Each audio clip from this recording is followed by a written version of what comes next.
The existence happens in two different dimensions. One is the non-dual oneness of the existence on one level, and the many manifestations of the dual. All the manifestations, the various types of manifestations that you see as life today, fundamentally rooted in the duality. Because there is two, there is many. If there was one, there would have been only one. When I say two, the duality is like light and darkness, male and female, life and death. Because the two is there, all the games are happening. If there was only one, there wouldn't be any game, there would be just existence. The many manifestations, as I said, are fundamentally rooted in the duality. Once duality comes, sex comes. When I say sex, probably in most people's mind, the man is thinking of a woman, the woman is thinking of a man. It's not like that. The birds are blooming, it is sex. Because what you call as sex is the duality is trying to meet. And in the process of the duality meeting, there are also certain functions that the nature wants to fulfill, like procreation and survival of that species. Always the duality is trying to meet, because what was one has manifested itself as two. Now there is a longing to become one all the time. This longing to become one finds expression in many ways. When you're young and your intelligence is hijacked by your hormones, sex will be the way, physical sex will be the way. When you become middle-aged, when your intelligence is hijacked by your emotion, then love is the way. When you transcend all this, then if you seek the same union in a much higher level of awareness, then we say it's yoga or the divine. There are many names. Now, these two energies, which in the human race we are calling as male and female, it's in every way we are referring to the same way. Always constantly trying to come together. At the same time, except for this longing to be together, there is nothing common between them. They are lovers and enemies at the same time. Constantly this is going on because they're opposites. If they look for similarities, there is nowhere, no common ground. But the attraction of the opposite is always there. What you call as opposite is always a relative thing. The whole process of what we are referring to as sex is just two opposites making an attempt to become one. The intention of sex is good, but the method is hopeless. Never are you going to be really become one. The intention is fine, that you want to become one, but the method is quite hopeless, isn't it? Pleasure is involved, so it draws people, but oneness never really came. So we are trying to meet in other areas of emotion and intellect, trying to find some common ground. We like the same things, we like the same kind of ice cream, we like the same color. Like this, people are trying to find a common ground. But actually there is no common ground. Unless you understand that there is no common ground, it is just that you learn to enjoy the opposite, it just becomes a hopeless thing. To make a simple physical act beautiful, we have invented all kinds of decorations around it.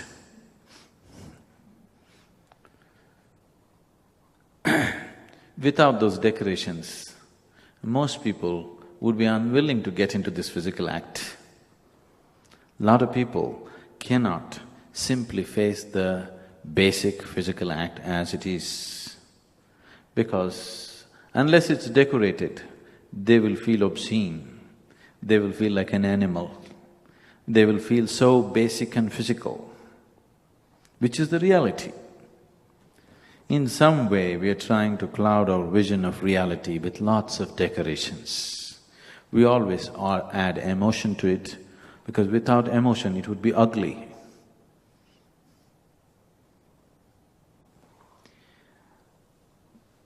Today in the modern world,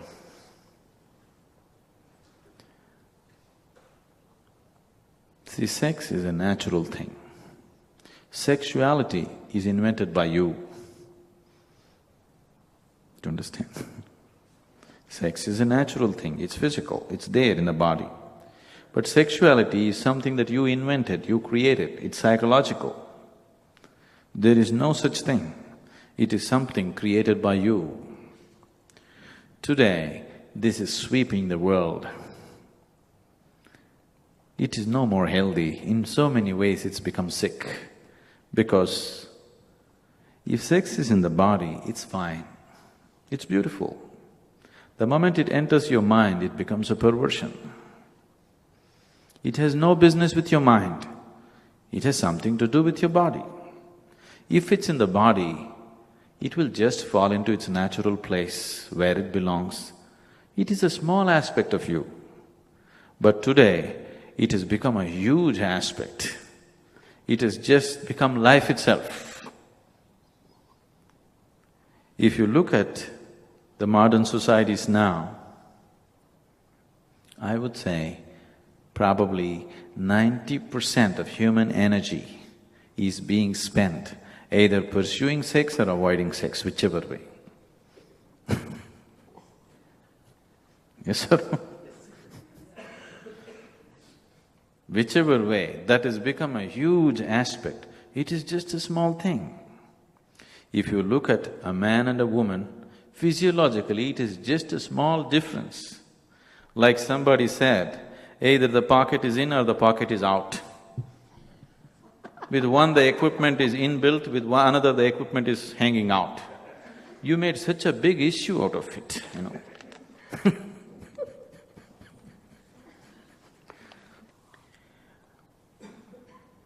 This simple physical process, we are trying to make it so many things which it is not.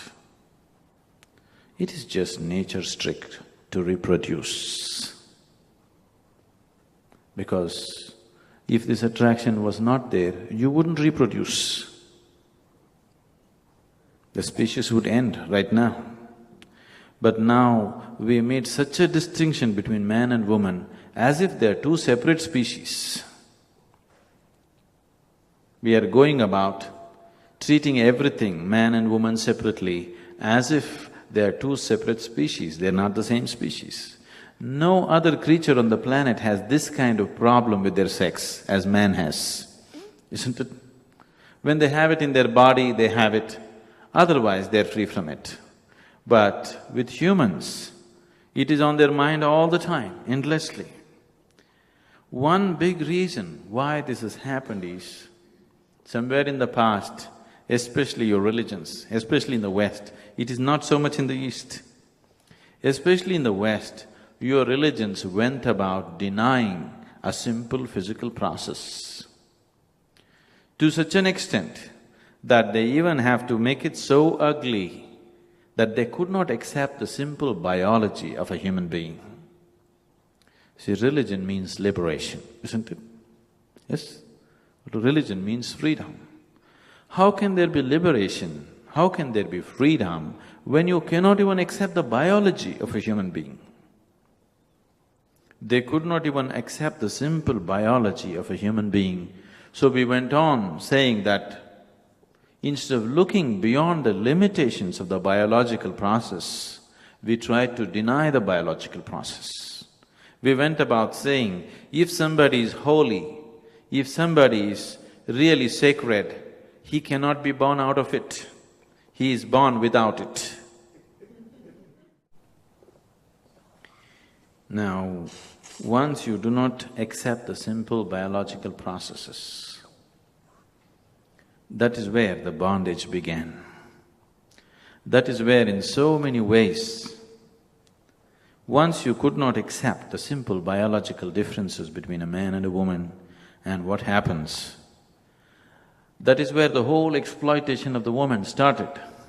If we had no problem with our biology, then we would not make a distinction between who is who. Everybody would be known for what they're worth, isn't it? Now, whether somebody was born to a virgin or a prostitute, what's your problem? What the man is worth is all that it matters, isn't it? So whether somebody is a man or woman, what's your problem? What that person is worth, that's all that should matter to you. Only because you could not accept the simple biological processes, that's where the distinction, that's where all the exploitation started. And unfortunately, these few religions always denied simple biology of life. You don't have to make the biology sacred, nor do you have to make it filthy. It is simply there, it's life. It is through that you exist. It is neither filthy nor is it sacred, it's just life. If you know how to live it, without decorating it or without making it ugly, it has a beauty of its own. Now, the biological process which you're referring to as sex is simply, fundamentally, it's reproductive. But if there was no sexual difference, if there was no sexual attraction between man and woman, I want you to know this, by now man would have killed all the women on the planet. Not one would have existed, they would be extinct by now. Only because there is a deep need, he's kept her alive. The physical strength of the man gives him the power to physically destroy the woman. If he had no need, he would have destroyed her long ago. Yes or no? Definitely it would have happened. Only because there is a deep need within him. Even though, see, anything that is physically weaker than him, he's gone about destroying, isn't it? Yes or no? Anything that is physically weaker than him, he's gone about destroying. The same would have happened to the woman, only because there is a need, the survival has happened. Now, this need between the sexes, this need between the two biological entities of the same species is fine as a survival process. But if you're seeking anything beyond survival, it'll never be enough. Even people who are into this process, or even though this process is active in people in different levels, without the decorations of emotion, they were not willing to go through it. If you discover in a certain relationship, a sex-based relationship, now unfortunately in the Western countries, it has happened this way. If you utter the word relationship, they'd simply think it has to be sex-based. Yes? Nothing else is a relationship. Only man, woman or whatever, some sex-based relationship is the only relationship. This is unfortunate. This has happened because your identification with the body has become so strong. As you get more and more identified with the body, sex or sexuality becomes more and more important. As you become less and less identified with the body, you will see the sex recedes. You see in your own societies, somebody becomes very intellectually active, he becomes identified with his intellectual process. Do you see the need for sex recedes in that man? Somebody who is physically identified with his body, in him the needs are very heavy. It's always so. Where you're identified, it is through that everything functions in you. So, in any relationship, sex-based relationship, if you discover one day that actually in the other person there is no emotion, it is simply physical, suddenly you feel that you're being used. Yes, is it so? After all, it is sex, it is physical. That's all it can be. But without the decorations of emotion, you will feel that it's not good enough, it's an abuse. In sex-based relationships, what is usually passing off as love is just a mutual benefit scheme. You give me this, I'll give you that. If you don't give me that, I won't give you this. It's like this. One day, Shankaran Pillai went to the park. Shankaran Pillai means, it's a common name in India. Went to the park. There on one of the stone benches, a pretty woman was sitting. He also went and settled down on the same bench. After a few minutes, he moved closer. She moved little away. Again he moved closer. She moved little away. Again he moved closer. She moved little away. Now she's at the end of the bench. The only choice she has is either she has to get up and go or she has to do something else. Again he moved closer. Now she pushed him away. Shankaran Pillai waited for a few moments. It was evening, sun was setting. You know, when the sun is setting, the twilight, those are the times you can say things and make people believe. Yes. When the sun is up there, nobody's going to believe you. So, Shankaran Pillai went down on his knees and told her, I love you. I love you like I have never loved anybody in my life. The woman is always a fool for love, she melted. Nature took over, things happened. Then it is becoming 7:45. He got up in a hurry and he said, I need to go, I need to go. What, you're going? You said you loved me. In her understanding, the moment he utters the word, I love you, they have become one. He said, no, I need to go, my wife will be waiting. 8 o'clock is dinner time at home. So, I love you is a mantra. When a person transcends the limitations of his duality, the struggle of the duality is gone in him. Only then the divine manifests itself. What you're referring to as the divine, it's a much abused word, I know. But what you're referring to as the divine, if there is something divine, where should it be? Or where can it be? It's a question. I just want to help you to look at things, not just, I'm not propounding any theory or philosophy. I know so many philosophies are being propounded just to support people's sexuality. I don't see why you need a philosophy to have sex. It's just biology. You don't need a philosophy, isn't it? But people are always propounding philosophies to have sex. So no philosophy, just be with me and look, I want you to look at it. Don't make a theory out of it. First thing you make something, which is so simple and basic, right and wrong, then you want to find a philosophy to subvert the wrong and still have it.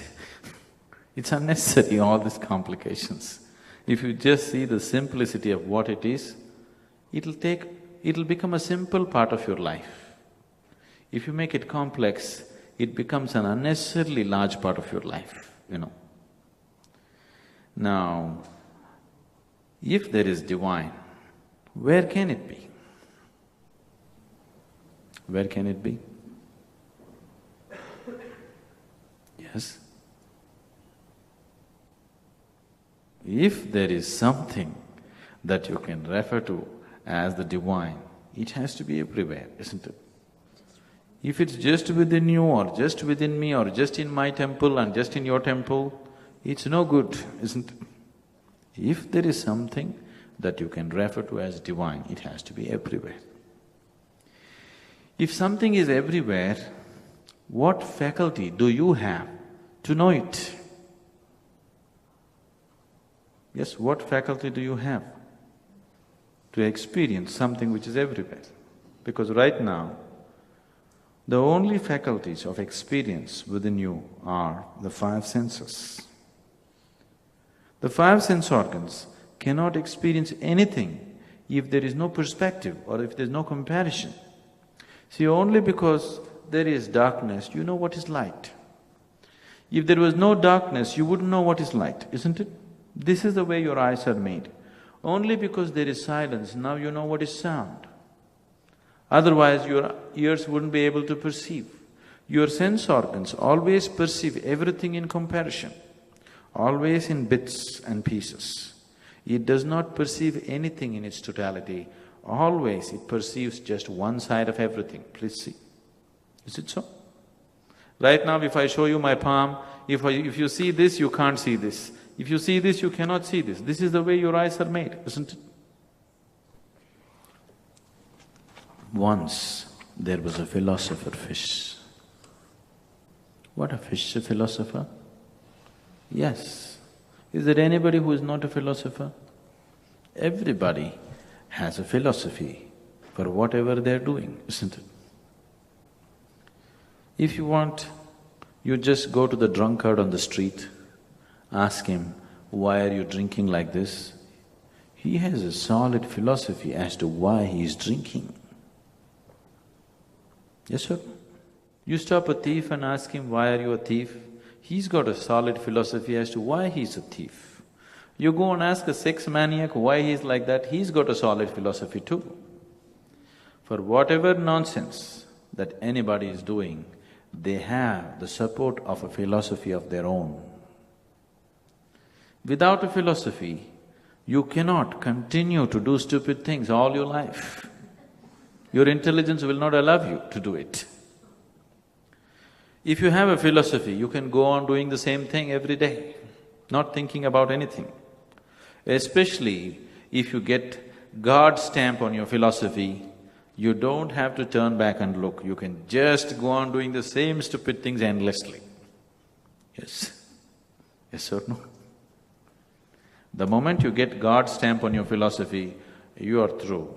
You don't have to use your intelligence anymore. You don't have to wonder what nonsense are you doing with your life. You are just clear. Do you see the clarity on such people's faces? This is so with anybody. It doesn't matter which religion, which nonsense you belong to. The moment you get God's stamp on what you believe in, that's it. You don't have to apply your intelligence and see what are you doing with life. You can just go on. So even a fish, a philosopher. One day this philosopher fish is in great misery, sitting in one corner and thinking badly. I see that a lot of people are into lots of thinking here, endless thinking, it's all flying around here, your thoughts. So into deep thinking and misery. Another fish came by and he asked, "Oh philosopher, why are you so miserable? What has happened to you?" He said, "Oh no, I'm in deep trouble." "What's the trouble?" said, wherever I go, people are talking about the ocean. I wanted to see this ocean, so I went every which way I could go, but I don't see the ocean. Where is it? Everybody's talking about it. Now the problem is he is in the ocean, he is part of the ocean, he is ocean in so many ways. Now no way to perceive it. If you were outside, you could see this is the ocean, this is not. But when you're in it, you don't know how. Right now, the same situation is with the divine. When there is nothing to compare, okay, this is divine, this is something else, you could recognize. But now if divine, as you said, if divine is everywhere, how will you recognize it? How will you experience it? Because the only way you can experience life right now is through five sense organs. Yes, is it so? So that which is everywhere, how to experience that, how to know that? Within the limitations of the five sense organs, there is no possibility.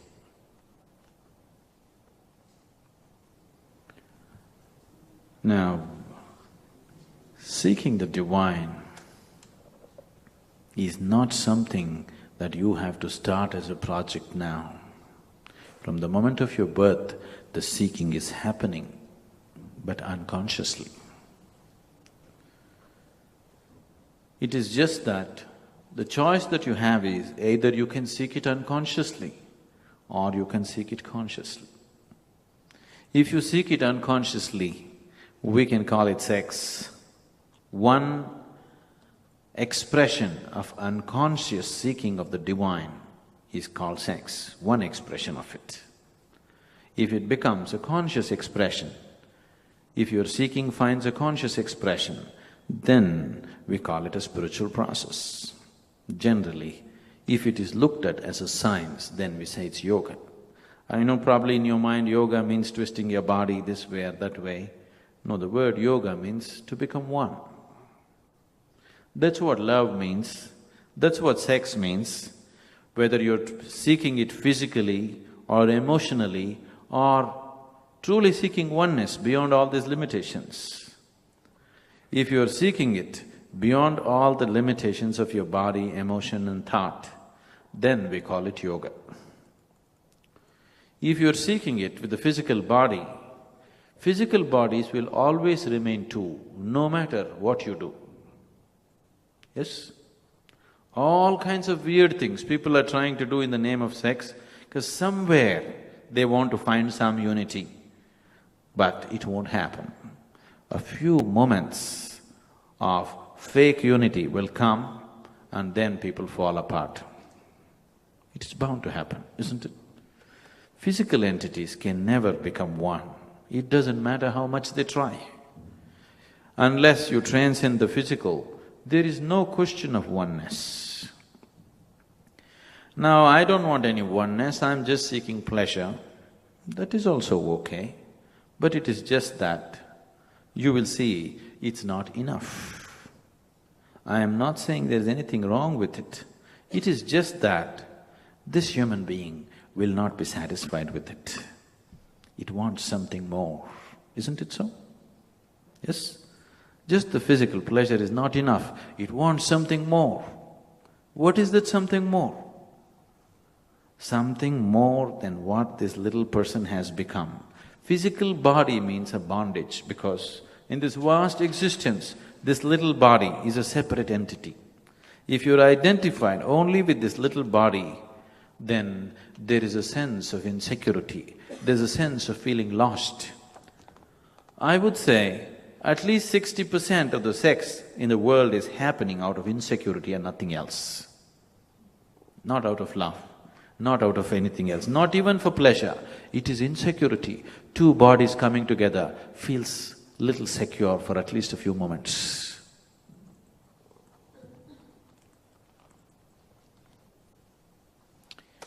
Do you see, most relationships, sex-based relationships are made because otherwise people are lost by themselves.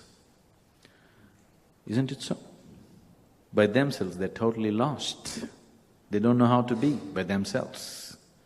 It's not for love, it's not for joy, because there's some sense of security in two bodies coming together. One thing I see is, see, with all the affluence, for example, here on the streets, what I'm seeing is, with all this affluence, with all the comfort that has come to the Western societies compared to other parts of the world, you see so much more insecurity on people's faces than anywhere else in the world. This is the reality.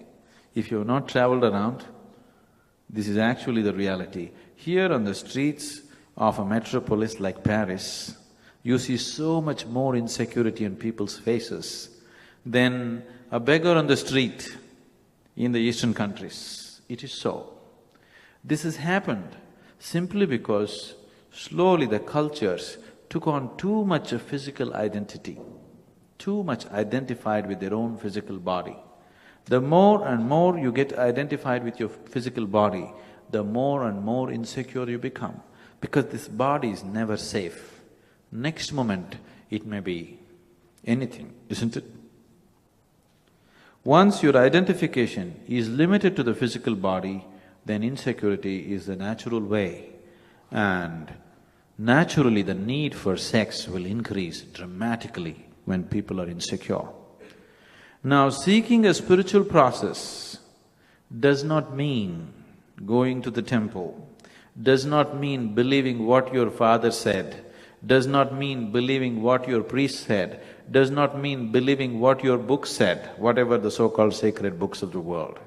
It simply means that you are seeking tools to go beyond the limitations of five sense perceptions and experience something more than the physical.